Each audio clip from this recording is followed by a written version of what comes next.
Halo, Assalamualaikum. Waalaikumsalam, Kang. Waalaikumsalam. Udah kita mulai? Siap, Kang. Wih, Kang Awang. Nuhun, Kang, udah hadir, Kang. Oke, selamat sore semuanya, teman-teman sekalian, Akang Teteh, adik-adik semua. Hari ini kita akan belajar terkait dengan presentasi yang baik sesuai dengan request dari kepengurusan. Teman-teman, nanti hari ini kita akan membahas terkait dengan powerful presentation, yang nantinya kita akan membahas sekitar 3 prinsip yang nanti akan diterapkan oleh Anda semua di SBSM ataupun di kuliah, presentasi skripsi, ataupun presentasi tugas. Seperti itu ya. Nah, tapi sebelumnya, teman-teman perlu diketahui, ini kita akan membahas sekitar beberapa slide, 20 slide, yang nanti silakan boleh dicatat pertanyaan yang ada gitu. Seumpamanya ada pertanyaan, silakan boleh dicatat, boleh disimpan, dan nanti bisa di-share melalui chat ataupun nanti ditanyakan di akhir. Oke. Seperti yang kita ketahui, presentasi itu sesuatu yang paling penting di kehidupan kita sebagai mahasiswa ataupun sebagai pekerja. Seumpamanya kita sebagai mahasiswa, tentu setiap hari, setiap saat, bahkan sekarang, walaupun cuma by online, melalui Zoom, ataupun melalui chat online pun, itu kita tetap harus bisa presentasi, menyampaikan dari poin ke poin sampai diterima maksud dan tujuannya sebagai mahasiswa itu apa, sebagai pekerja itu seperti apa. Oleh karena itu, yang harus dikuasai itu bukan cuma berbicaranya saja, tapi bagaimana menyusun materi, bagaimana body language, dan lain-lain yang nanti akan kita bahas di slide-slide selanjutnya. Oke ya, boleh Mak, slide selanjutnya Mak.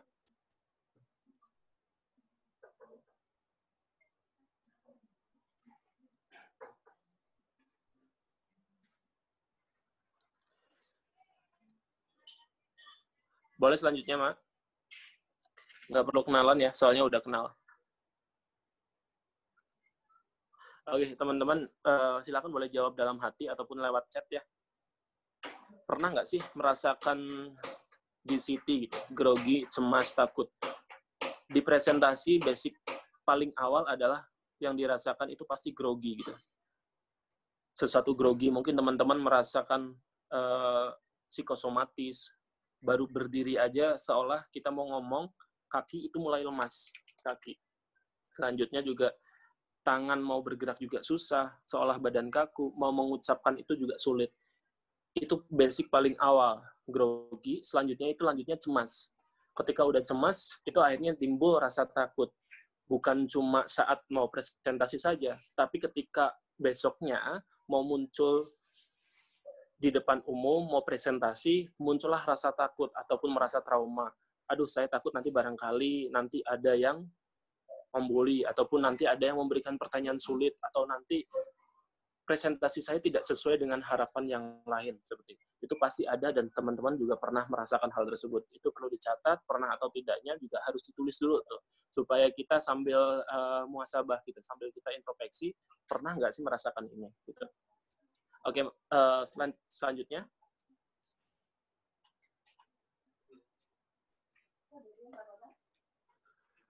Nah, pernah nggak sih merasakan presentasi nggak sistematis? Ini sering banget nih.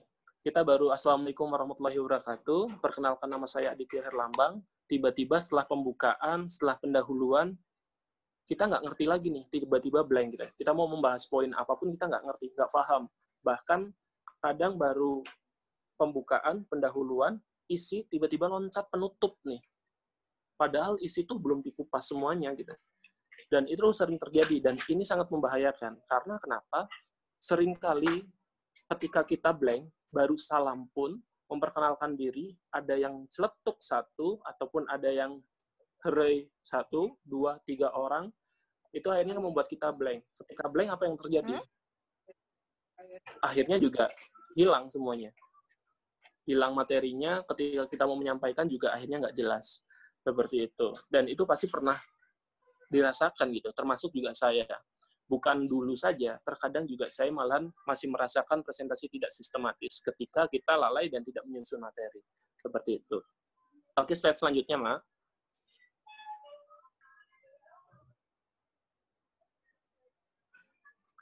Nah, berbicara tapi tidak memiliki impact. Saya katakan seandainya teman-teman memiliki tugas, presentasi, ketika dalam sebuah pekerjaan ataupun sebuah proyek, ketika ada satu event besar, Anda mempresentasikan hasilnya, dan ternyata respon audiensnya adalah biasa aja, ataupun respon audiensnya malah ada yang tidur. Respon audiensnya ada yang keluar masuk toilet, ataupun bahkan ada yang meninggalkan ruangan dan pulang. Itu saya katakan dan bisa dikatakan kemungkinan besar tidak memiliki impact, tidak memiliki dampak ataupun manfaat untuk audiensnya. Kok bisa, Kang? Gitu. Bisa. Dan memiliki impact ini bukan semuanya, tapi tergantung orang yang berada di situ. Seandainya orang tersebut masih bertahan di dalam ruangan, masih enjoy di dalam ruangan, masih bisa berinteraksi dengan kita dalam ruangan, itu saya katakan mereka mendapatkan sebuah manfaat dari presentasi kita. Tapi seandainya tidak, ada yang bolak-balik kamar mandi, main handphone, bahkan ada yang ngantuk sampai tertidur, itu saya katakan adalah dia tidak mendapatkan manfaat dari presentasi kita. Wajar nggak, Kang? Wajar saja. Tapi seandainya hal tersebut mendapatkan respon dari banyak audiens, bukan wajar, tapi kurang ajar. Berarti yang menunjukkan presentasi kita itu gagal, tidak memiliki manfaat. Harusnya kita adalah mulai mengevaluasi dan nanti kita perbaiki. Ini masih dalam berupa pertanyaan, silahkan boleh dijawab 3 pertanyaan tersebut dan ditulis di buku teman-teman ataupun nanti bisa ditulis di dalam handphone seperti itu. Boleh, Mak, selanjutnya, Mak.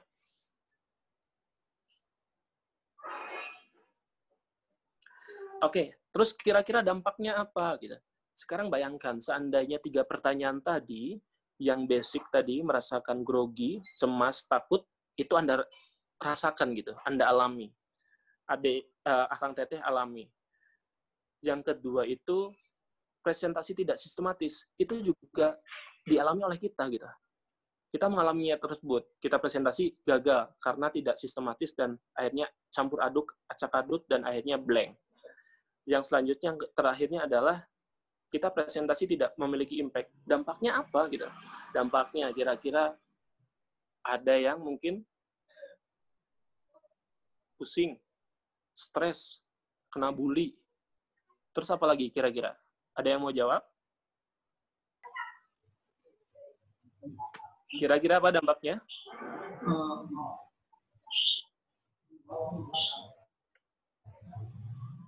Dalam fokus, Kang. Oke, kehilangan fokus. Kalau sudah kehilangan fokus apa? Ngeblank. Jadi Blank gitu. apa yang ingin kita sampaikan. Oke, blank. Lupa materi yang kita sampaikan. Terus kebayang nggak sih seandainya hal tersebut terjadi dengan kita terus-menerus? Sekali, 2 kali, 3 kali, akhirnya menjadi habit. Kita selalu presentasi salah, presentasi salah, presentasi salah. Kira-kira kita akan dipakai oleh orang lain nggak seandainya kita memiliki sebuah tugas? Oh, ini tugas nih, bagus nih. Lempar aja ke Rama untuk presentasi ini. Ini ada proyek bagus nih. Lempar aja ke Kang Kiflan nih. Kira-kira itu bakal dilempar atau enggak? Atau bahkan orang trauma nih, jangan dilempar deh. Sayang, presentasinya juga acak-adut, nggak nyaman, dan akhirnya menimbulkan sebuah kehilangan kepercayaan. Yang akhirnya tidak percaya lagi nih, proyek itu, presentasi tersebut dipegang kita. Seandainya kita sebagai mahasiswa, kita presentasi di depan dosen, hal tersebut terjadi, yang terjadi apa? Dosen mulai mengkritisi dari presentasi kita. Mulai tidak percaya lagi dengan presentasi kita. Bahkan akhirnya yang pernah dialami oleh teman saya, dinyatakan adalah ini hasil plagiat ya. Padahal itu pure, murni, itu hasil kerja dia. Tapi berhubung dia ini merasakan presentasinya grogi, terpatah-patah, blank, lupa, dan akhirnya diaku sebagai plagiat. Hal tersebut bisa terjadi oleh teman-teman. Boleh. Boleh slide selanjutnya, Ma? Oke. Teman-teman, di sini ada survei ketakutan terbesar yang pernah orang alami gitu. Saya menyantumkan di sini ada beberapa, ada di sini tentang merokok, habis itu mengendarai motor, public speaking, dan naik pesawat. Dan di sini survei terbesar ketakutan terbesar yang didapatkan adalah itu public speaking. Kenapa public speaking? Padahal public speaking itu hanya paling dibully ataupun kehilangan kepercayaan, paling dikritisi nih, kita sedang di panggung disorakin. Kalau tidak tepat presentasi kita, paling juga kena cacian ataupun bahkan kena ini mah presentasinya Kang Adit jelek, nggak usah kita ikuti lagi. Paling hal tersebut gitu yang terjadi. Dan silakan boleh jawab oleh teman-teman. Seandainya teman-teman saat ini diminta untuk presentasi di depan 1.000 orang ya, dengan memilih berkendara, naik pesawat, ataupun merokok, kira-kira akan memilih yang mana? Teman-teman bakal lebih takut yang mana? Silakan boleh jawab, boleh ditulis juga, ataupun nanti ditulis di chat juga nggak masalah. Kebanyakan hasil survei kemarin adalah menjawab 40 orang itu menjawab ketakutan untuk presentasi ataupun public speaking. Sedangkan sebenarnya yang harus kita takuti adalah berkendara, naik pesawat, dan merokok. Presentasi ini resikonya hanya kita di-judge, kita dibully, kita tidak diakui, kita disorakin, kita mungkin paling parah kayak ada yang dilempar sepatu ataupun buku ya, seperti bus pada zamannya, waktu lagi presentasi pidato dilempar sepatu. Seandainya berkendara dan lain-lain, itu resikonya adalah meninggal, kecelakaan, mati gitu. Harusnya yang ditakuti adalah tiga poin ini, bukan presentasi ataupun public speaking. Silakan juga boleh dicatat teman-teman takutnya mana, Akang Teteh takutnya yang mana, silakan boleh catat dan menjadi evaluasi diri. Seandainya yang paling ditakuti adalah presentasi di depan 1.000 orang, mulai sekarang harus mulai dirubah mindset-nya, dirubah persepsinya bahwa sebenarnya resiko terbesar adalah bukan di presentasi ataupun di public speaking, tapi adalah di berkendara, naik pesawat, dan lain-lainnya. Seperti itu. Oke, Ma, lanjut.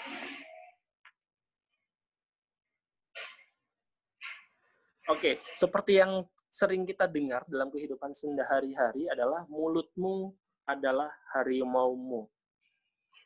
Mulut kita itu ibaratkan harimau yang mungkin adalah berbahaya dan mematikan. Seandainya kita tidak bisa menjaga harimau tersebut, bisa saja itu menyerang kita sebagai pemilik harimau. Gitu. Ketika kita memiliki harimau, kita tidak bisa memberikan makan, kita tidak bisa merawatnya, tidak bisa menjaganya, bisa saja dia menyerang kita. Gitu.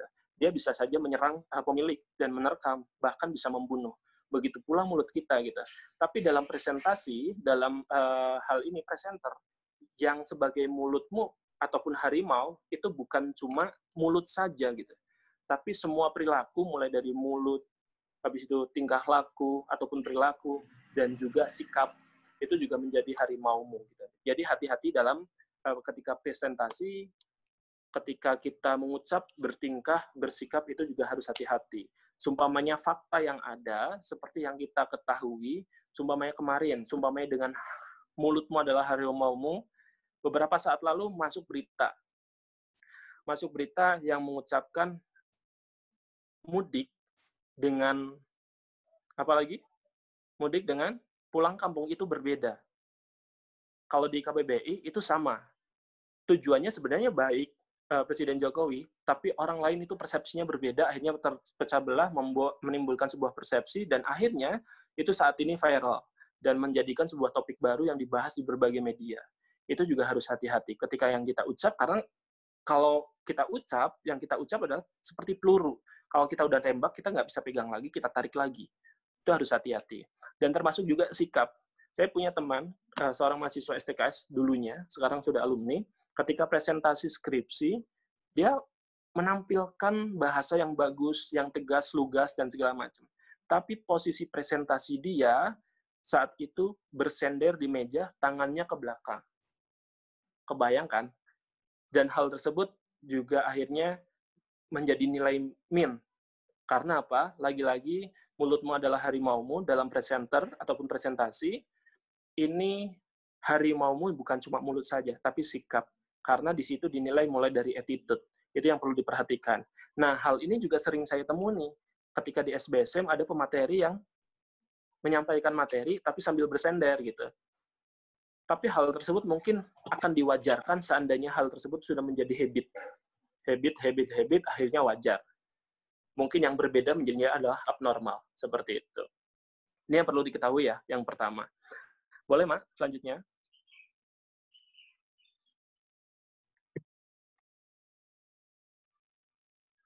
Oke, lanjut.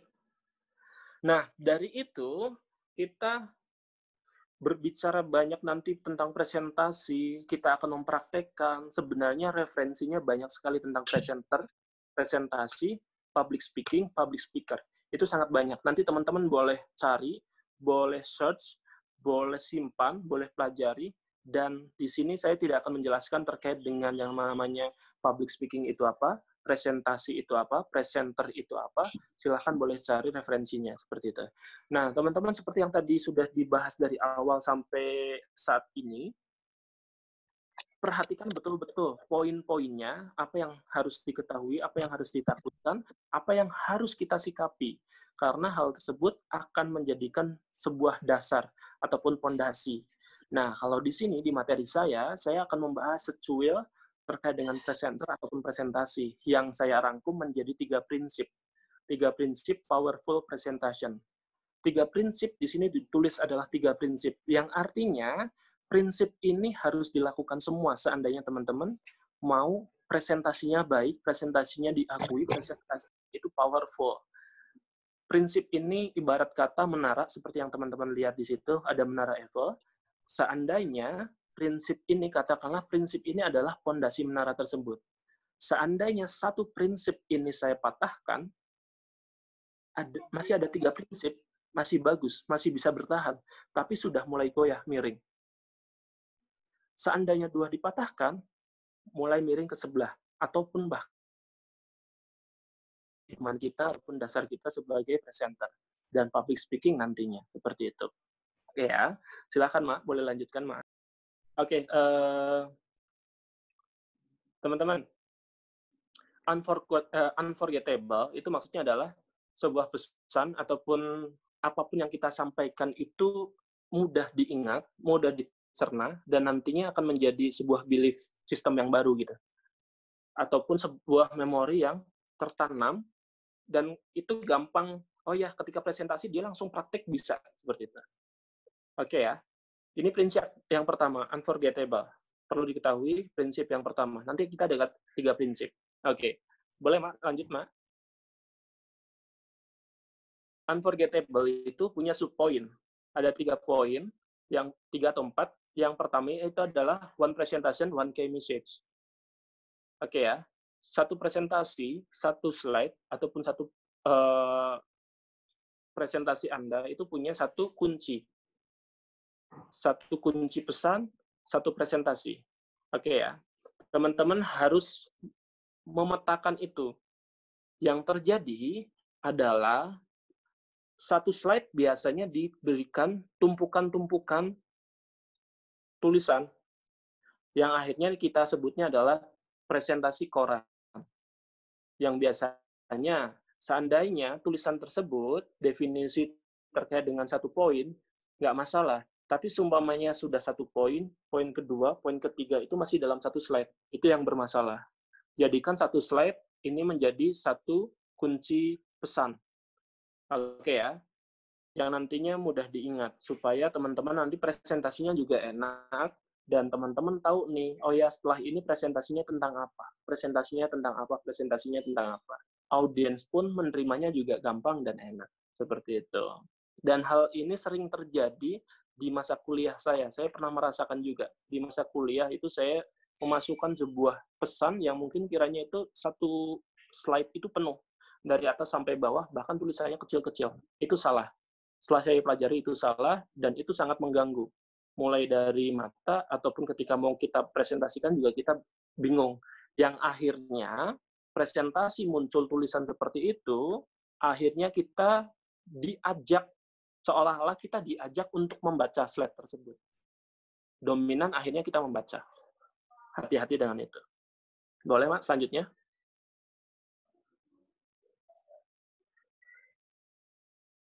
Yang kedua adalah pesannya membumi, mudah dimengerti, mudah dipahami, yang mungkin kiranya bahasa-bahasa yang sulit diterima, itu juga mulai dihilangkan, mulai dijadikan sebuah pesan yang kiranya familiar. Contoh, semuanya kita berbicara dengan anak-anak SBSM, kita gunakan bahasa-bahasa yang di anak SBSM. Yang mungkin, sumpamanya kasar pun, yang penting dia ngerti, nggak masalah. Tapi gunakan juga sumpamanya kita posisikan ketika seperti kemarin di yang sekolah siaga bencana juga kita posisikan dengan anak-anak, pesannya juga sama-sama untuk anak-anak. Tapi bagaimana sumpamanya pesannya ada dua nih, ada yang orang tua dengan anak-anak, itu juga harus disesuaikan. Pesannya yang membumi itu membuat mudah dipahami audiens. Audiens akan mudah menerima, audiens akan banyak berinteraksi dengan hal tersebut. Tapi seandainya sulit dipahami ataupun tidak bisa dicerna, akhirnya ya wassalam. Bukan hanya itu, pesan membumi ini tujuannya adalah sebagai presenter adalah untuk merendah untuk meroket sebenarnya. Karena ketika kita merendah, orang lain bakal menghargai kita. Disitulah kita ada pengakuan. Tapi kita seandainya kita bahasanya tidak membumi, kita bahasanya di atas, sudah freak duluan nih audiens nih. Ketika sudah di atas, kita mau turunnya susah, kita mau naiknya lagi susah. Karena sudah hilang trust, hilang kepercayaan, dan akhirnya satu persatu mulai mundur, pergi, dan pergi. Dan akhirnya presentasi kita nggak impactful. Seperti itu. Boleh selanjutnya, Mas?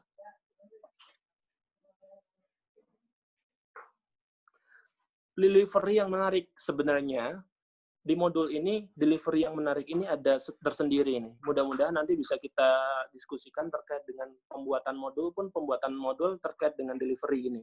Nanti delivery menarik itu terkait dengan yang namanya, pertama adalah jati diri kita pesannya seperti apa, ucapan kita seperti apa, artikulasi seperti apa, itu sangat berpengaruh. Tapi yang pengaruh lagi adalah susunan materi ataupun modulnya gitu.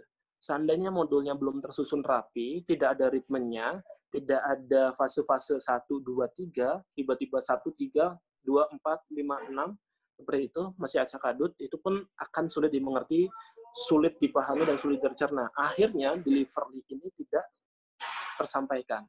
Selain itu juga delivery itu terkait dengan yang namanya berbagai macam cara kita melibatkan audiens.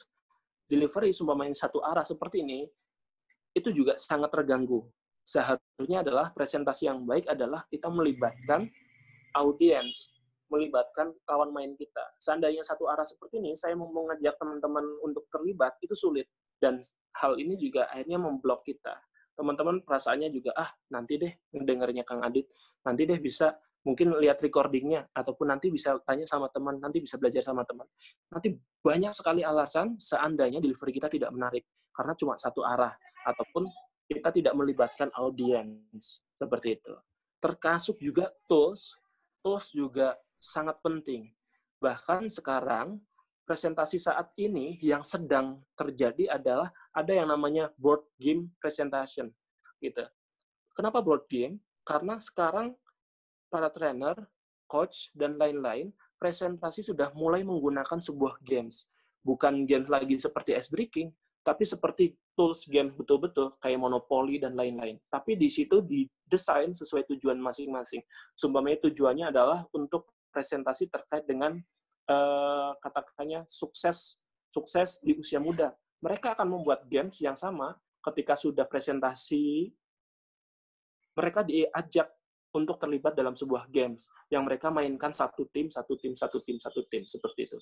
Dan saat ini 2019 dari 2018, 18, 19, 20 saat ini sedang ramai hal tersebut. Dan hal tersebut bisa kita gunakan sebenarnya. Dan mungkin juga di SBSM sebenarnya bisa tuh melibatkan sebuah games juga di dalam sebuah materinya. Bukan hanya seperti ice breaking ataupun games untuk mencairkan suasana saja, seperti itu. Oke ya. Dan masih banyak lagi tentang delivery, tentang fashionable-nya kita, itu juga kita berpengaruh. terkait dengan kita mau presentasinya tentang gunung hutan, ya kita penampilannya seperti gunung hutan, dan itu sudah diterapkan di SPSN. Dan terkait dengan pembicaraannya, ekspresinya, terkait dengan body language-nya, nanti kita akan bahas di belakangnya. Dan berbagai macam lainnya terkait dengan delivery. Dan yang paling penting, teman-teman, nanti kita akan bahas di belakang terkait dengan emosional. Delivery yang baik, yang menarik, itu selalu melibatkan emosional. Oke ya. Delivery yang baik, yang menarik, itu selalu melibatkan emosional. Kenapa emosional? Karena seandainya sudah terlibat emosional ataupun chemistry, teman-teman akan mendapatkan antusiasme dari audiens. Teman-teman akan mendapatkan perhatian terbaik dari audiens. Dan teman-teman akan bebas menyampaikan apapun karena emosionalnya sudah dapat. Mungkin sama seperti seandainya posisinya adalah Kang Alan lagi dekat sama si doi gitu, punya chemistry, punya ikatan, emosionalnya dapat, akhirnya mau ngomong apa aja pun dia bakal nerima gitu. Begitu pula ketika kita presentasi, itu kita harus melibatkan sebuah emosional supaya audiens tertarik dengan kita. Oke, boleh lanjut?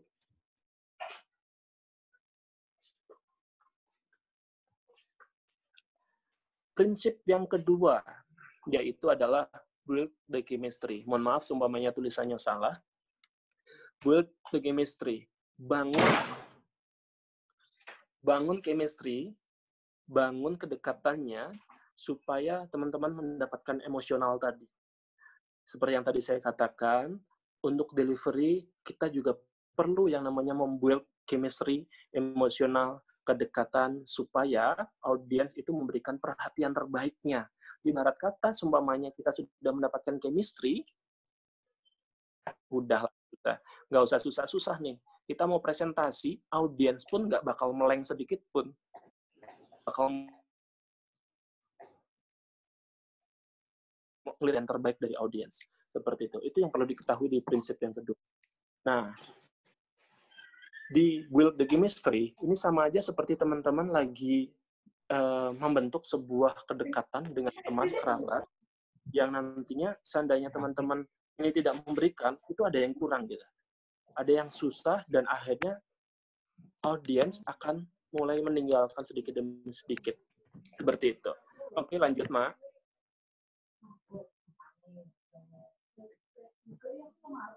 Nah, teman-teman, ini saya mengutip ucapannya Pak Anies Baswedan yang mungkin teman-teman harus ketahui, teman-teman harus percaya, teman-teman harus jadikan menjadi self-belief, karena Anda semua di sini adalah yang terbaik kita. Anda semua ini adalah yang terbaik di seluruh negara ini nih, Indonesia. Karena Anda ini yang terbaik, sehingga Anda harus memiliki sebuah kapasitas yang baik pula gitu. Karena di sini Anies Baswedan mengatakan kekayaan terbesar sebuah bangsa adalah manusianya, bukan sumber daya alamnya. Indonesia ini memiliki banyak sumber daya, ada minyak, ada timah, ada emas, dan berbagai macam lainnya. Bahkan karet dan lain-lainnya. Tapi bukan itu yang terbaik ternyata. Gitu. Mereka itu bisa habis. Barang-barang ini bisa habis, sumber daya alam ini juga bisa habis. Tapi yang terbaik, yang paling besar, kekayaan terbesar yang dimiliki sebuah negara ataupun bangsa Indonesia adalah Anda semua. Teman-teman semua, Akang Teteh semua, yaitu adalah sumber daya manusianya. Maka dari itu, dari belajar ini, berikanlah yang terbaik. Mulai dari sekarang, presentasi mulai diberikan yang terbaik. Jangan, aduh, presentasi kelas aja, jadi yang biasa-biasa aja deh, nggak apa-apa. Aduh, presentasi kan biasanya cuma berdiri di samping meja ataupun duduk, dan kita menyampaikan sebuah materi, sudah selesai. Mulai sekarang berikan yang terbaik. Gitu. Berikan yang terbaik dengan cara yang terbaik, dengan metode yang terbaik, dan dengan cara presentasi yang menarik yang Anda miliki. Gitu. Yang teman-teman miliki. Jadi, akhirnya yang dinyatakan Anies Baswedan itu adalah benar. Kekayaan terbesar sebuah bangsa adalah manusianya. Manusianya siapa? Itu adalah Akang Teteh semuanya, adik-adik semuanya, adalah yang terbaik, bukan yang lain. Seperti itu. Oke, selanjutnya, Mas.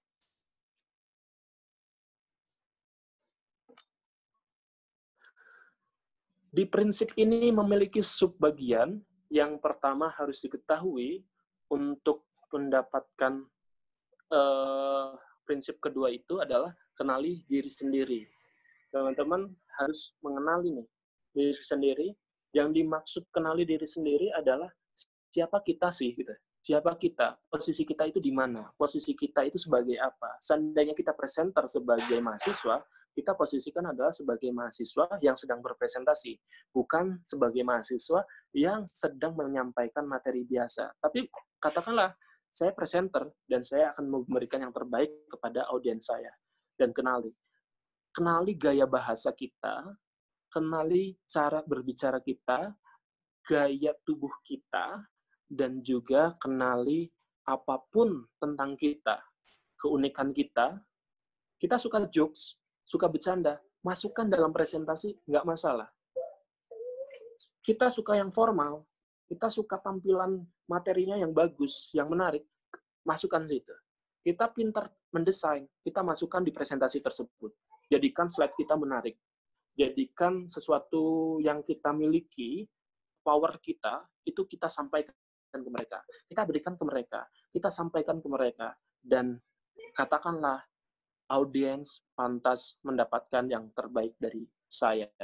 Audiens pantas mendapatkan yang spesial dari saya. Ingat teman-teman, ini yang akan terjadi adalah kita berpresentasi sesuai dengan apa yang diberikan oleh pengundang kita ataupun yang mengundang kita. Sering terjadi hal tersebut. Biasanya, aduh ini diundang nih oleh kelas sebelah. Kelas sebelah kayaknya di dalamnya ada musuh saya ataupun ada teman yang mungkin saya benci. Akhirnya kita presentasinya biasa-biasa aja. Tapi ketika nanti kita presentasi di kelas lainnya, ada seseorang yang kita sukai. Kita powerful di situ. Dan itu saya katakan salah. Kenapa salah? Karena mau kondisinya apapun, seperti apapun suasananya, mau ada proyektor boleh, mau nggak ada nggak apa-apa, mau ada laptop juga boleh, mau nggak ada pun nggak apa-apa. Bahkan seandainya nggak ada bahan untuk games, itu pun sebagai presenter itu harus siap. Karena lagi-lagi seorang presenter pun memang betul yang disampaikan SBSM atau SBSM adalah pantang tugas tak tuntas.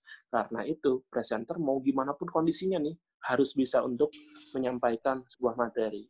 Caranya adalah yang pertama adalah kenali diri kita. Berikan yang terbaik dari diri kita. Jangan pernah meniru. Jangan pernah menduplikat presentasi orang lain untuk kita. Jangan pernah menghafal gerakan orang lain, cara presentasi orang lain, untuk kita mempresentasikan sesuatu. Karena itu salah. Kenapa salah? Akan blank. Yang terjadi akan blank, dan akan mati gaya di depan. Jadikan diri Anda sendiri sebagai bahan presentasinya. Sebagai presentasi dan kenali diri Anda sendiri. Oke ya? Boleh, Mas? Lanjutnya, Mas?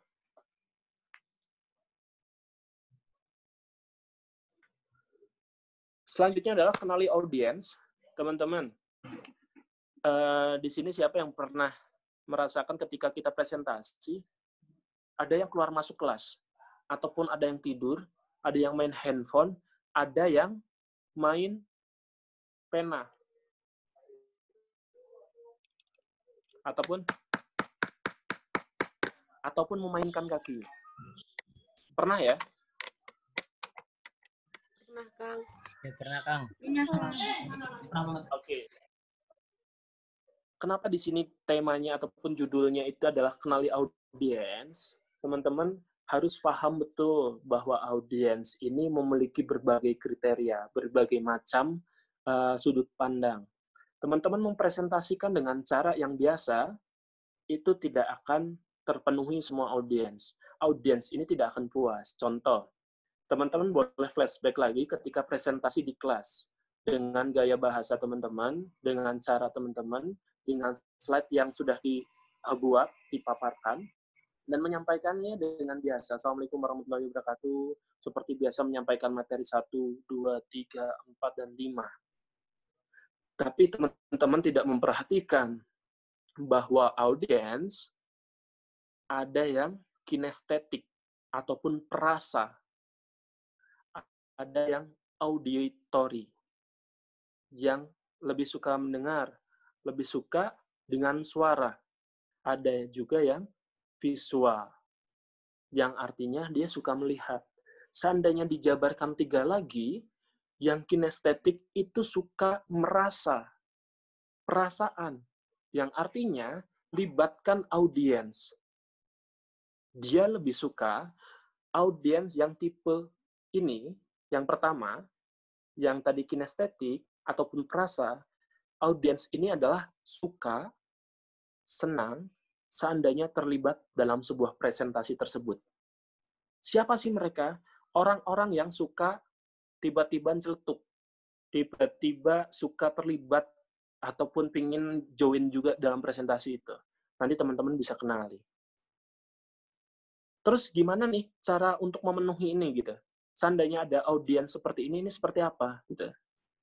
Harusnya bagaimana? Harusnya adalah teman-teman mulai coba melemparkan sebuah pertanyaan ke mereka. Ataupun itu cara yang paling basic. Yang paling mengena lagi adalah ada aktivitas di dalamnya. Contoh, aktivitasnya adalah teman-teman ketika presentasi, ada yang mungkin sebuah peran yang bisa dimainkan oleh teman satu kelas. Ataupun ada aktivitas, oke, teman-teman boleh berdiri dulu, silakan boleh ikuti saya ya, boleh gunakan ice breaking dulu untuk menarik perhatian mereka. Dan itu juga salah satu pelibatan mereka dalam sebuah presentasi kita gitu. Dan masih banyak bermacam lainnya gitu. Masih banyak macam lainnya untuk aktivitas lainnya. Aktivitas-aktivitas yang untuk tadi melibatkan audiens yang kinestetik tadi. Dan juga bisa dengan cara, coba teman-teman boleh dong tuliskan pertanyaan Anda semua di kertas, kita sebar kertas dulu. Itu aktivitas. Audiens pertama, kinestetik, suka dengan sebuah aktivitas ataupun keterlibatan langsung dengan kegiatan presentasi kita. Yang selanjutnya adalah, yang kedua itu adalah audio, auditory. Dia suka mendengar. Itu nggak masalah. Teman-teman, ketika dia suka mendengar, presentasi Anda ketika menyampaikan biasa saja, saya jamin dia akan bosan. Sehingga teman-teman harus punya intonasi, harus punya irama yang itu Anda banget. Akang teteh banget gitu. Kita tidak bisa dengan manipulasi dengan biasa-biasa saja gitu. Presentasi ibarat kata, oke, Assalamualaikum warahmatullahi wabarakatuh. Nama saya Aditya Herlambang, saya di sini akan menjelaskan tentang public speaking, yang nantinya insya Allah teman-teman boleh bertanya sekitar 5 pertanyaan. Berbicara seperti itu terus sampai akhir, dan itu saya jamin audiens bosan dan akhirnya pulang ataupun tutup seperti itu. Dan itu yang perlu diperhatikan. Dan audiens yang ketiga adalah visual. Visual artinya apa? Dia melihat, dia merecord dengan daya yang lebih kuat dengan cara melihat. Yaitu adalah kita bisa menggunakan semua tangan kita. Bahkan kaki kita, kepala kita pun bisa. Ketika kita berekspresi, senyum ya senyum. Ketika kita marah, ekspresikan marah. Ketika kita presentasi biasa, tapi gunakan tangannya. Kanan, kiri. Boleh maju, mundur, sesuaikan dengan kalimatnya. Seandainya saya mengatakan Assalamualaikum warahmatullahi wabarakatuh, nama saya Aditya Herlambang, saya di sini akan presentasi tentang presentation skill. Itu boleh. Gunakan tangannya, gunakan gerakan tubuhnya, ekspresinya, dan juga semua libatkan dengan audiens seperti itu. Oke ya, ini untuk kenali audiens. Selanjutnya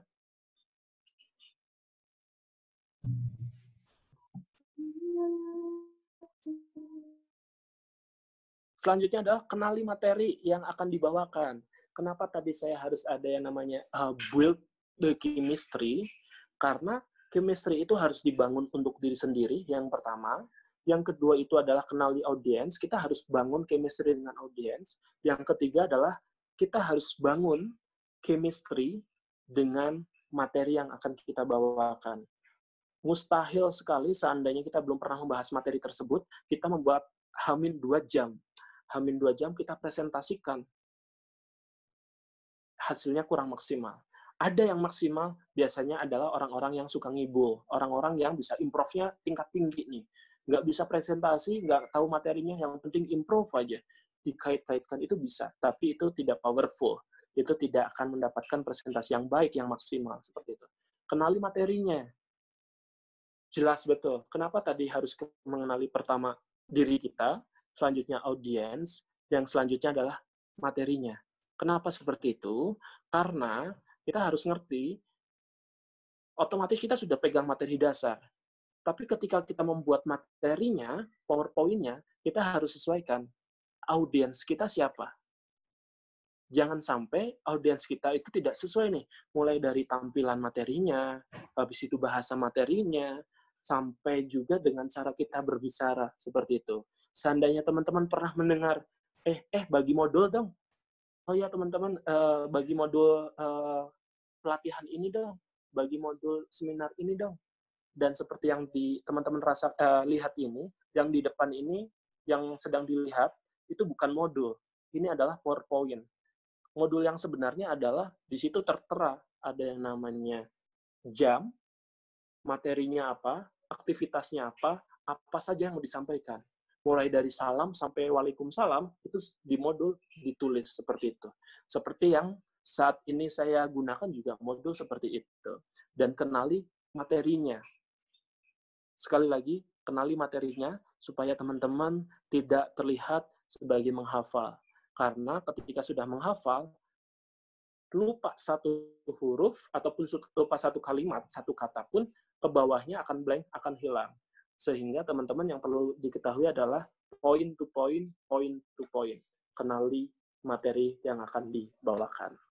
Seperti itu. Oke, Ma, untuk mempersingkat waktu, Ma, yuk lanjut.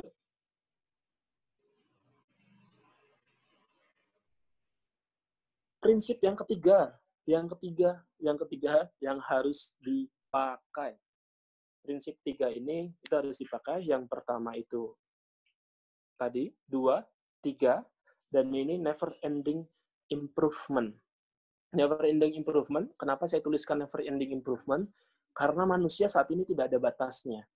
Manusia ini bisa berkembang, bisa berimprove terus. Bahkan cuma saat ini saya mengucapkan satu kata, ataupun satu kalimat.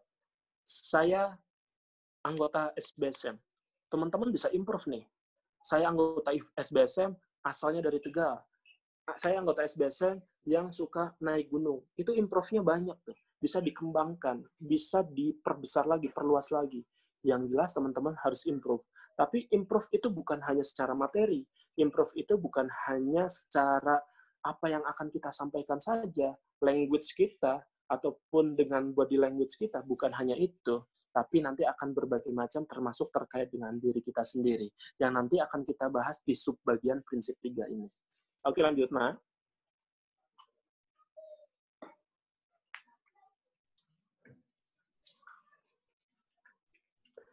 Yang pertama adalah expression dan body language. Teman-teman, biasanya adalah ketika presentasi, ada sebuah dialog kan. Sebuah dialog ataupun sebuah pesan yang ingin Anda sampaikan gitu.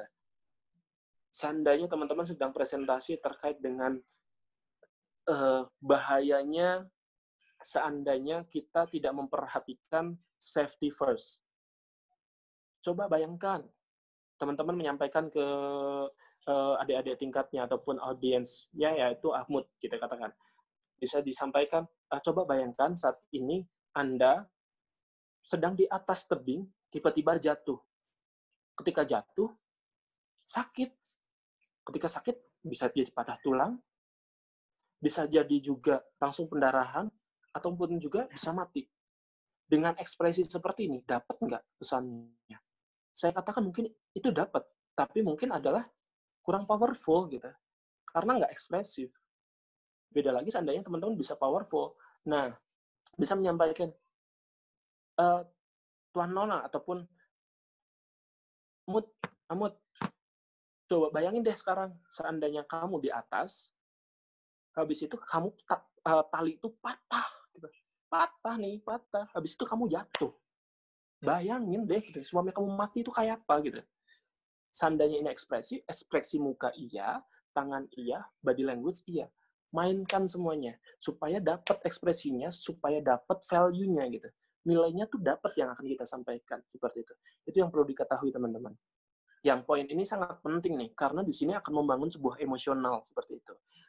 Seandainya kita persempit lagi bukan ketika presentasi, coba teman-teman ketika sedang bercerita dengan 2 orang ataupun 3 orang teman dekat, Dan mereka ataupun kita sedang menceritakan sesuatu dengan ekspresi datar. Dapat nggak value-nya? Dapat nggak pesannya? Silahkan boleh dijawab. Boleh ditulis, ataupun di chat juga, ataupun boleh disampaikan. Nggak dapat, Kang. Nggak dapat. Oke, seandainya nggak dapat, itu juga bisa digunakan terkait dengan ekspresi dan body language. Karena itu bukan cuma teori aja. Karena itu best practice, gitu. Bahkan best practice ini nggak perlu didasari teori, tapi feeling kita pun udah langsung mengatakan, apa sih? Kok gitu ceritanya? Feel-nya nggak dapet. Dan itu yang perlu kita ketahui, teman-teman. Oke, selanjutnya.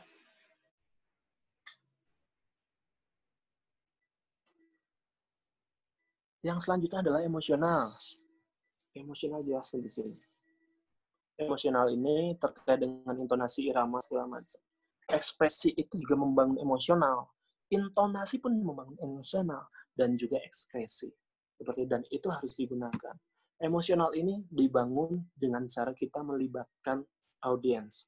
Yang tadinya kita menyampaikan, ini pengalaman saya, jadikan katanya adalah kita, ini pengalaman kita, ini yang kita rasakan nanti, ini yang akan kita rasakan seandainya kita tidak mematuhi safety first. Kita akan jatuh. Yang tadi kita baru pemateri menyampaikan.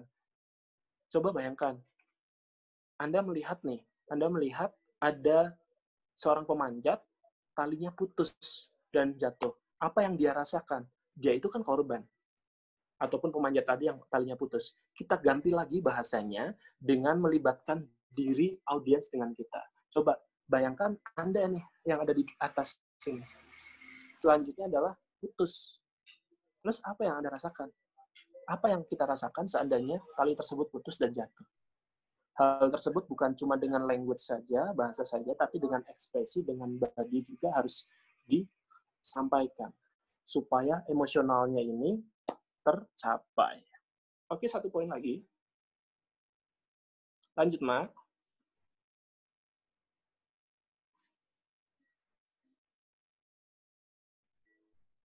Selanjutnya adalah intonasi dan irama. Ini jelas. Intonasi irama sinambung, berdampingan dengan ekspresi, dengan body language. Dan ini menjadi satu kesatuan yang harus diterapkan.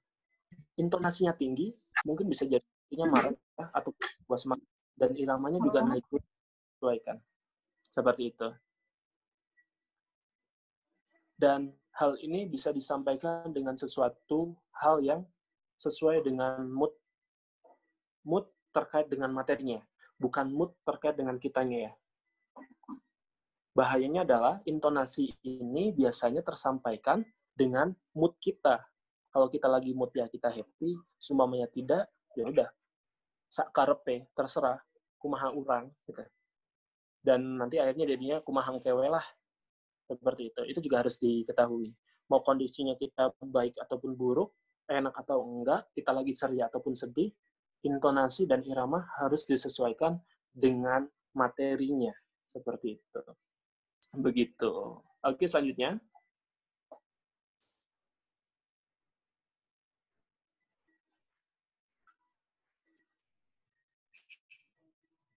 Ini yang harus juga penting. Ini juga yang penting dan harus teman-teman pegang.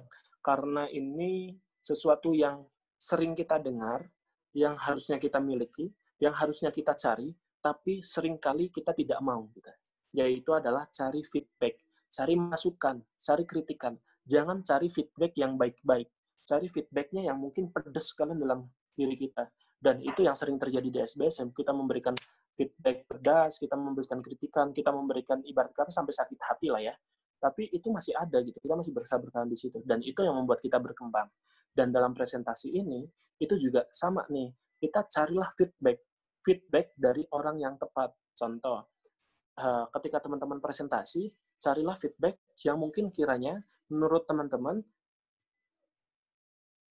feedback dari orang yang expert gitu. Teman-teman presentasi, mau cari feedback ke siapa? Carilah ke teman Anda yang bagus presentasinya, yang expert presentasinya. Jangan cari feedback dari orang yang mungkin kiranya biasa aja. Presentasi dia pun nggak bagus gitu, ataupun bahkan bukan nggak bagus, bahkan dia mau presentasi aja grogi.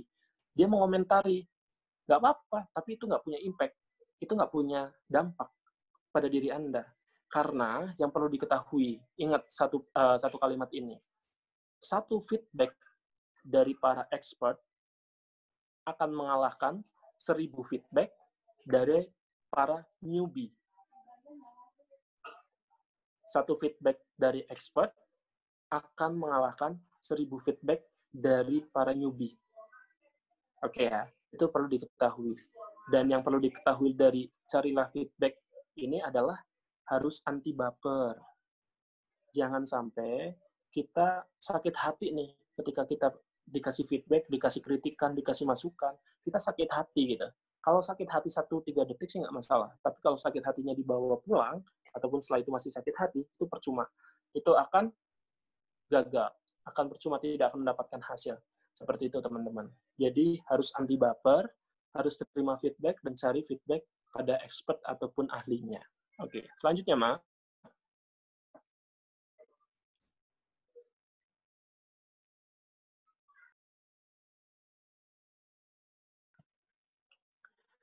Dan yang terakhir adalah be yourself. Jadilah diri sendiri, jangan berpura-pura, jangan bermain peran, jangan berkamuflase, karena hal tersebut akan menghancurkan presentasi Anda. Anda berpresentasi dengan cara orang lain, ya Anda akan dinilainya sebagai orang lain. Dan suatu saat, Anda akan kehilangan ataupun akan mati gaya. Kehilangan gaya, kehilangan cara, dan akan mati gaya di depan panggung. Seandainya Anda tidak menjadi diri sendiri.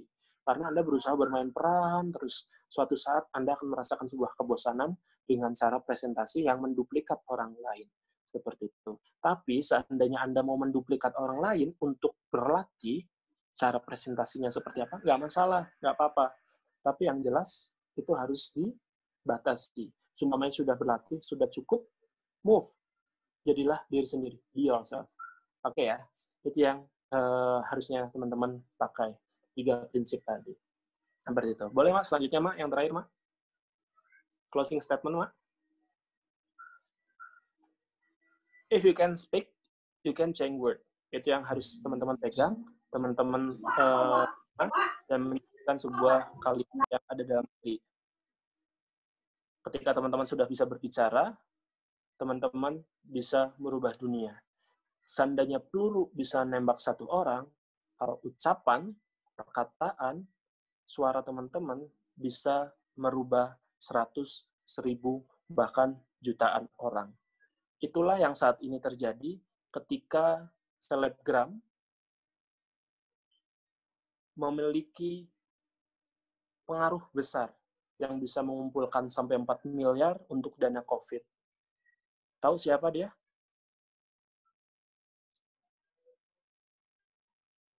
Rahel V-nya. Nah, itu kan kelihatan yang media sosial banget tuh ya. Benar, Rahel V-nya. Dan itu juga banyak sekali kan, seperti itu. Wah, ini ada lagi Anwarudin. Kang Anwar, Didi Kempot kan? Seperti itu. Jadi, ini juga ucapan-ucapan yang harus dipegang. Statement ini juga harus dipegang. Tuh, 4M. Oh, Didi Kempot juga 4M tuh. Seperti itu. Sama juga seperti kayak Kang Awang juga kan, ketika Kang Awang nggak bisa berbicara nih, ibarat kata ucapannya itu tidak bisa mengena di sebuah hatinya Teh Umay, wah, itu gagal tuh, nggak jadi nikah. Tapi alhamdulillah saat itu bisa merubah dunia nih, merubah keputusan Teh Umay akhirnya menikah ya Kang ya. Seperti itu. Oke, baik, terima kasih itu Mak yang bisa saya sampaikan. Rahel Fanya, Rahel 8-9 emo. 8-9 M, keren. Seperti itu. Itu Mak yang bisa saya sampaikan, Mak. Ya, makasih banyak Kang Adit atas penjelasannya. Kita di sini jadi makin ngerti gitu ya. Kita banyak banget hal yang harus diperhatiin saat presentasi gitu. Saya pikir, sedikit ternyata saya sampai berpikir, oh gitu ya. Jadi banyak gitu. Masih banyak Kang Adit atas penjelasannya. Mungkin saya stop share aja ya Kang. kita keluar dulu. Akan ada sesi tanya jawab setelah ini. Bagi Akang Teteh mungkin yang ingin bertanya, bisa raise hand dulu nanti. Jadi nanti kita bakal pilih siapa yang cepetan ya untuk bertanya pakai reaction clap. Akang Teteh dipersilakan jika ada pertanyaan. Sambil ditulis di chat aja biar agak jelas, Mak.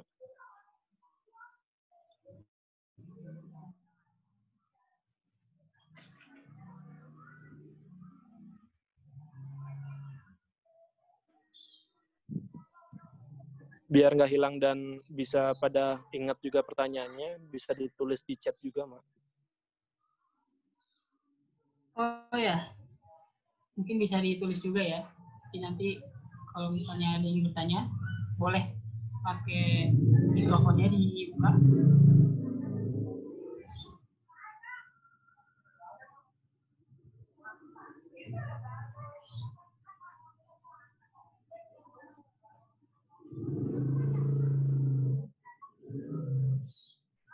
Kalau misalnya belum, mungkin dari saya, Kang. Kang, Boleh kan mau saya tanya. bertanya, Kang?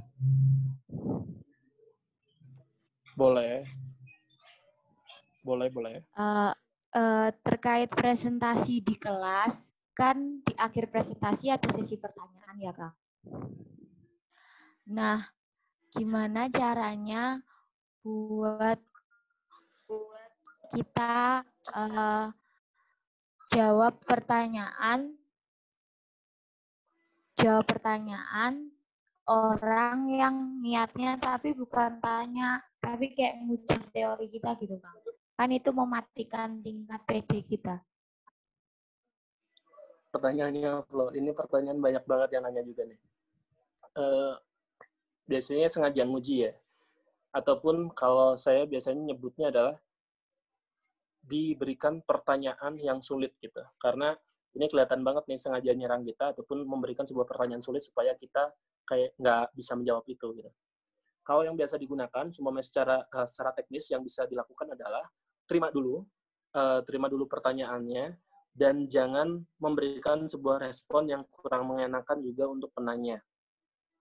Ketika kita diberikan sebuah pertanyaan yang sulit ataupun kelihatan untuk menguji, kita terima dengan ucapan terima kasih dulu.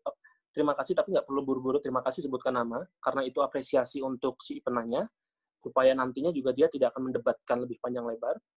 Terima kasih atas pertanyaannya. Ketika sudah diterima, teman-teman tidak perlu menjawab dulu secara langsung nih. Seandainya diizinkan ya, seharusnya boleh diizinkan oleh dosen. Teman-teman nggak perlu jawab dulu. Yang selanjutnya adalah teman-teman bisa lempar ke audiens dulu. Sebelum saya menjawab, boleh dari audiens ada yang menyampaikan? Atau kita tunjuk?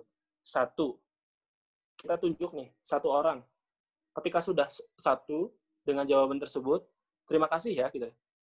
Terima kasih sudah memberikan responnya. Satu ini bukan jawaban pasti nih. Selanjutnya kita tanyakan kedua orang, tanyakan ketiga orang. Ketika sudah tiga orang, kita simpulkan dari pernyataan tiga responden ataupun audiens ini yang mendekati dengan jawaban perkiraan Anda. Seandainya Flo ini nggak tahu jawabannya nih. Akhirnya Flo ambil dari tiga respon ini, selanjutnya jawab kita. Seumpamanya sudah, simpulkan, barulah disampaikan ke penanya tadi. Kang, terus bagaimana nih, Kang, seandainya si penanya ini terus mengejar, ibarat kata mau menjatuhkan kita. Nggak apa-apa, terima lagi, jawab sebisanya, seandainya tidak bisa, legal untuk menyatakan, oke, ini presentasi, kita pembahasannya adalah ini, nanti untuk pertanyaan tersebut akan kita bahas di belakang. Setelah ini, kita akan bahas di belakang. Itu legal, dan nggak apa-apa, nggak masalah. Itu. Dan sangat legal, tidak dipermasalahkan seandainya kita menyampaikan juga. Terima kasih atas pertanyaannya. Untuk hal tersebut, kiranya saya memiliki keterbatasan untuk menjawab hal tersebut. Insya Allah, setelah ini akan saya pelajari untuk mendapatkan referensi yang tepat, jawaban yang tepat dengan pertanyaan Anda. Nggak masalah, daripada kita menjawab, tapi menjawabnya itu ngawur. Itu akan menjebak kita, dan itu akan menjadi bumerang kita. Mending kita mengatakan, kapasitas saya belum sampai situ, ataupun yang saya pelajari belum sampai situ, nanti setelah ini saya pelajari pertanyaan Anda. Terima kasih untuk pertanyaannya, ini menambah wawasan saya, setelah ini akan saya buka buku dan cari referensi baru lagi. Seperti itu, Flo. Ya, baik. Terima kasih, Kang. Sami-sami, Kang Flo. Adit, begitu Flo jawabannya. Iya, makasih Kang Rama. Oh, ini tadi ada yang raise hand, kalau tidak salah Telaras ya, sebelum benar begitu Telaras? Iya. Oh ya, boleh kalau ingin bertanya dulu.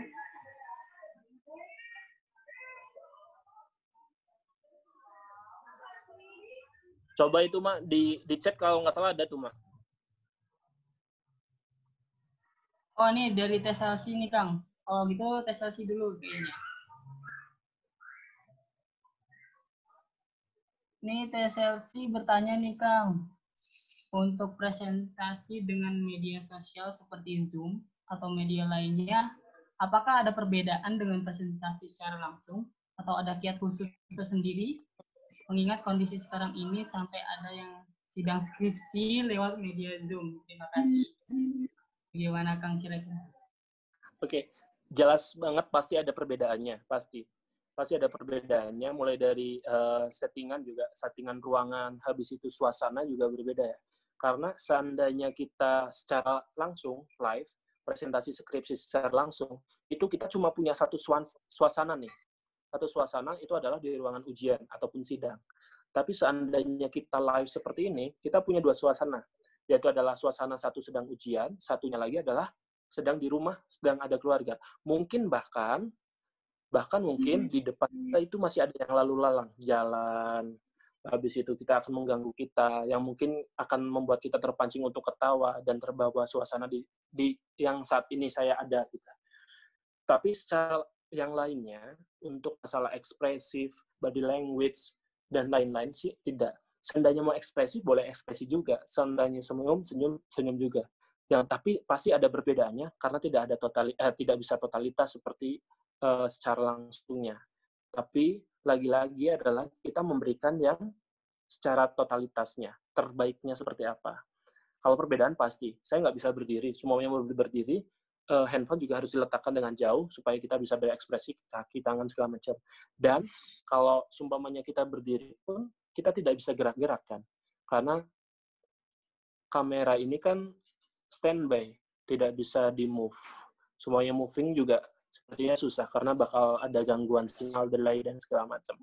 Seperti itu. Secara dasar nggak ada TSLC, karena itu presentasi sama, mau offline ataupun online. Yang membedakan adalah ketika offline, kita bisa langsung tanya balik, kita memberikan sebuah respon, dia juga memberikan respon balik.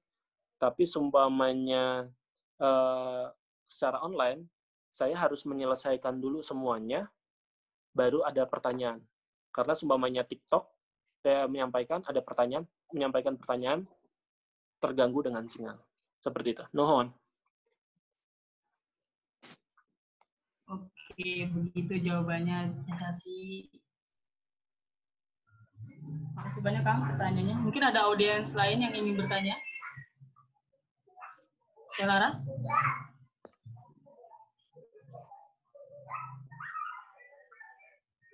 Kang mau bertanya. Cek aja lah. Iya.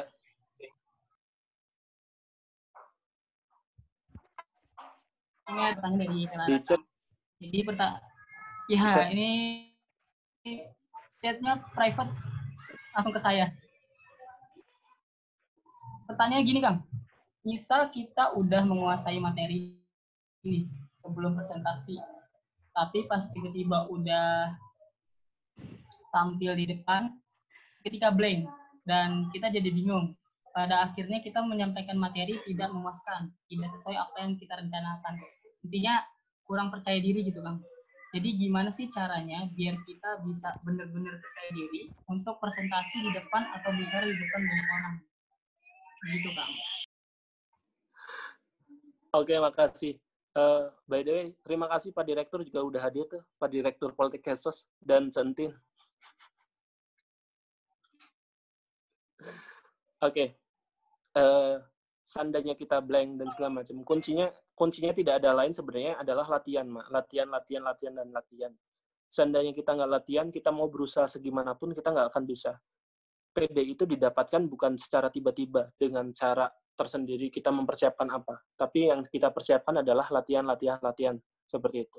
Sama juga seperti bermain RC, habis itu naik gunung dan segala macam dengan teknik-teknik tertentu, manjatnya juga itu perlu latihan sehingga kita pede panjat tebing.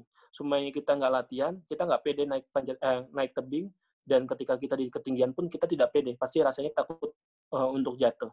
Begitu pula presentasi. Ketika sudah presentasi, yang bisa menyelamatkan kita adalah latihan. Kurang pede, ya latihan lagi. Nggak apa-apa, kurang pede dipaksa aja. Nanti pasti ada kritikan, pasti. Tapi dari kritikan itu, kita akan belajar lagi, latihan lagi, belajar lagi, latihan lagi, belajar lagi, latihan lagi. Ketika sudah latihan, tingkat selanjutnya adalah latihan praktek, latihan eksekusi, latihan eksekusi, latihan eksekusi. Seperti itu. Iras, jadi harus banyak latihan. Itu sih jawabannya. Baik, terima kasih Kang. Sama-sama, Larasati Amalia.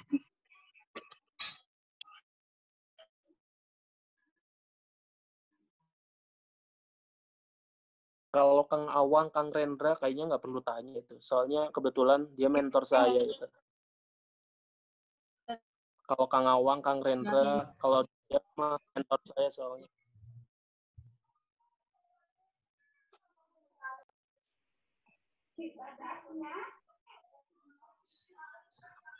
Waduh, apalagi Kang Akbar, bahaya. Ini Kang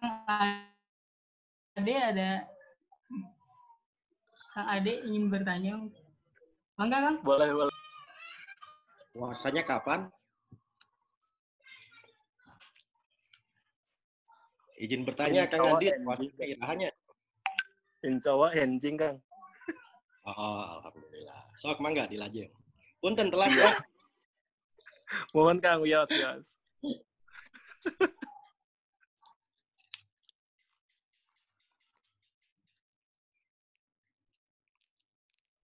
Kang mungkin karena sudah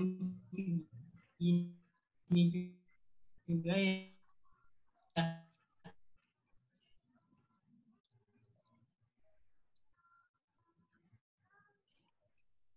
Kang Adit, izin bertanya, Kang. Punten. Boleh, Nen. Lanjut, Nen. Oh, Kang, ketika kita lagi presentasi gitu, Kang, di audiens, gimana sih, Kang, cara kita dapat respect dari audiens gitu, Kang? Kadang kan ada beberapa audiens yang emang kayak, kita nggak dapet respect dari dia, kayak misalnya dia siapa sih gitu, kok ngomong presentasi gitu di depan saya seperti itu, Kang. Gimana cara kita dapat respect-nya dari dia gitu, Kang? Oh iya. Nah itu berkesinambungan dengan pembuatan materi nanti, Nen. Soalnya pembuatan materi itu di slide pertama itu adalah judul. Yang kedua itu adalah identitas. Nah, identitas itu menjelaskannya boleh ditulis nama Nendra, mahasiswa Politek Kesos, semester sekian, alumni SMA mana, kegiatannya apa, organisasinya apa. Nggak apa-apa, itu dicatat nggak masalah. Tapi itu cukup dipampang saja, cukup ditayangkan saja, nggak perlu dijelaskan. Yang perlu dijelaskan adalah Nendra ini, ataupun pemateri ini, kenapa berbicara di depan? Dia punya basic apa? Dia punya kemampuan apa? Dia punya pengalaman apa? Dia punya dasar apa untuk berbicara itu? Bukan semena-mena kita masuk judul, habis itu kita masuk materi, habis itu kita langsung menjelaskan materi tersebut.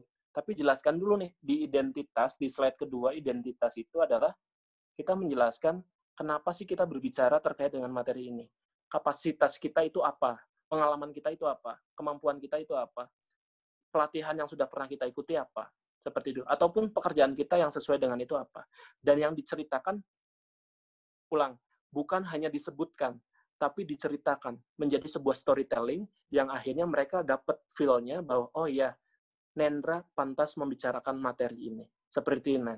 Respect itu biasanya didapatkan dari apa yang mereka akui terkait dengan kemampuan kita. Seperti itu, Nen. Ya, Kang. Makasih, Kang. Nen. Ya, Kang. Kalau audiensnya masih kayak gitu, langsung di roasting aja, Nen. Jangan, Kang, dosa.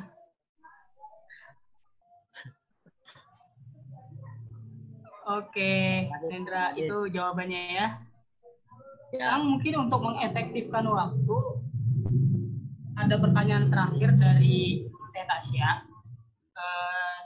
Dia sedang, jaringan sedang susah, jadi langsung ngechat saya. Jadi pertanyaannya gini, Kang. Biasanya kalau kita presentasi itu kebanyakan bilang gitu. Mungkin karena bingung gitu nyusun kata, atau mungkin karena kebiasaan jadi spontan bilang gitu. Jadi pas presentasi ngomong mulu gitu. Padahal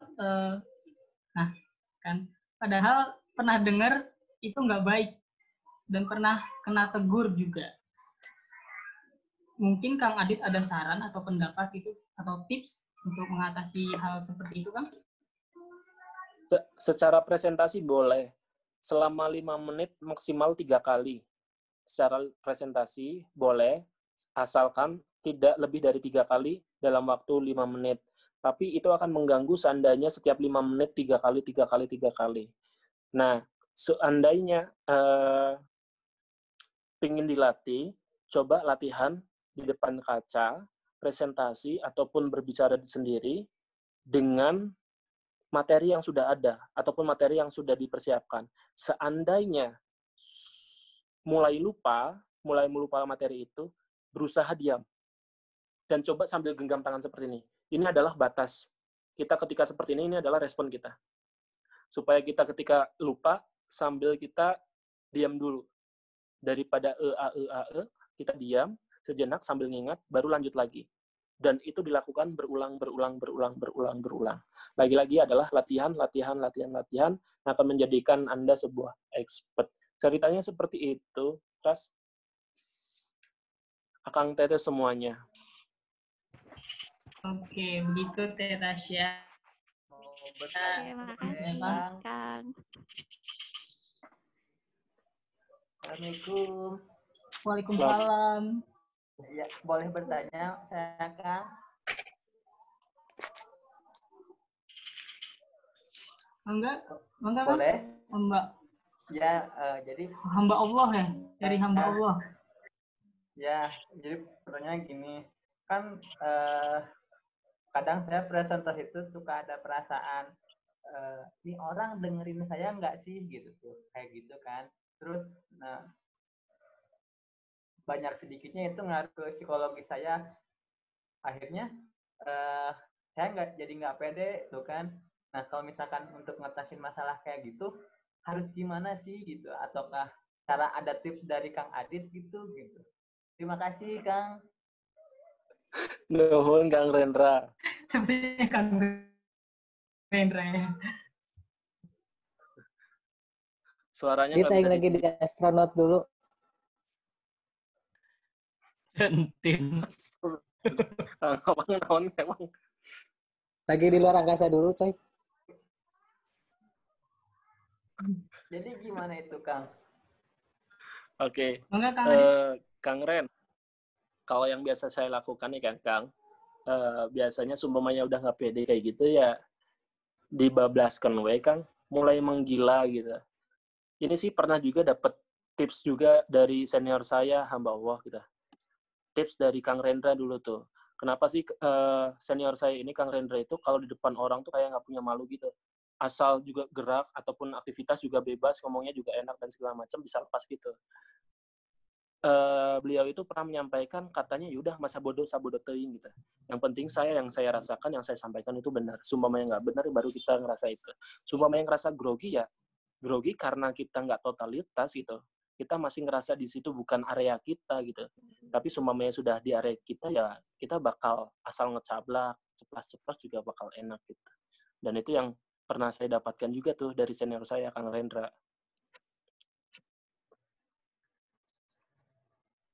Oh, Gitu. oke, mungkin jawabannya untuk hamba Allah.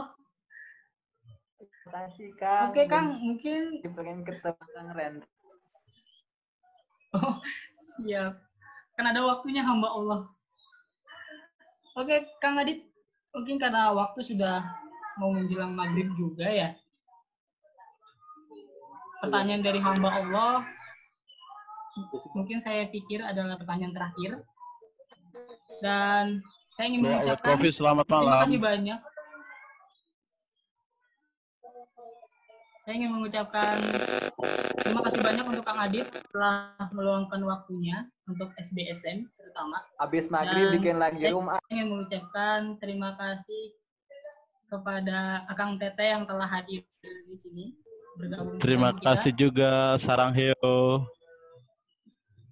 Ut bikin lagi room Ut beres maghrib. Kang Tete semua. Sebelum kita akhiri mungkin Ya, kita ada Kabita Dajok kita bersama dulu buat ya. pokoknya. Mungkin Akang Teteh bisa menyalakan dulu kameranya. Kita foto bersama. Bagaimana?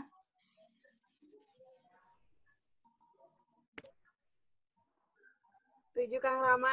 Oke. Kita foto dulu ya.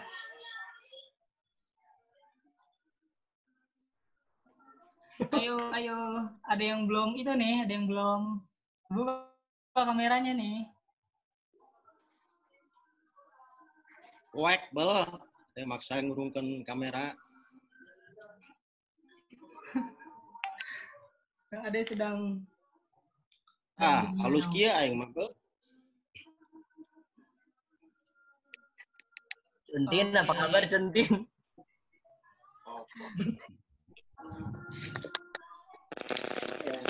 Ini sesi 1 nih, ada slide selanjutnya soalnya nih. Ayo dibuka dulu. Oke, semua. Senyum yang lebar. 1, 2, 3. Aduh, oke. 1, 2. Yang sebelahnya. Masih ada lagi nih. Senyumnya yang lebar ya. 1, 2, 3. Oke. Oke, terima kasih banyak semua. Terima kasih banyak semuanya yang sudah hadir. Terima kasih juga untuk Kang Adit sudah meluangkan waktunya bersama kita semua di sini. Terima kasih Kang Adit. Terima kasih Kang Adit ya. Terima kasih Kang Adit. Terima kasih Kang Adit. Oke, acara ini dipersembahkan oleh Godapo Goreng Pojok. Kalau buat kopi. Kalau begitu Tidak bikin saya ketum. akhiri public speaking kali ini. Halo, Saya atas nama pribadi Hawu sendiri sibuk. meminta maaf. Saya atas nama pribadi meminta maaf jika ada salah kata selama acara berlangsung. Akhirul kalam. Wassalamualaikum warahmatullahi wabarakatuh dan Waalaikumsalam warahmatullahi wabarakatuh. Bagi yang menjalankan esok hari, karena Marhaban mungkin ya hari ini bakal Ramadan. ada yang sholat raweh. Ya, Selamat sholat sore raweh. dan terima kasih Kang Teteh semuanya. Terima kasih Kang Rama. Terima kasih Kang Rama. Terima kasih Kang Sehat Ini Rama selalu Aipa, semuanya. Selamat menunaikan. Rama. Assalamualaikum. Jangan lupa terawih di rumah. Jangan terawih. Ada yang mau jadi imam gue? Mungkin akan saya Kang. Ogah gue nggak jadi cowok nggak jadi Nuk, masa dia cowok. Alas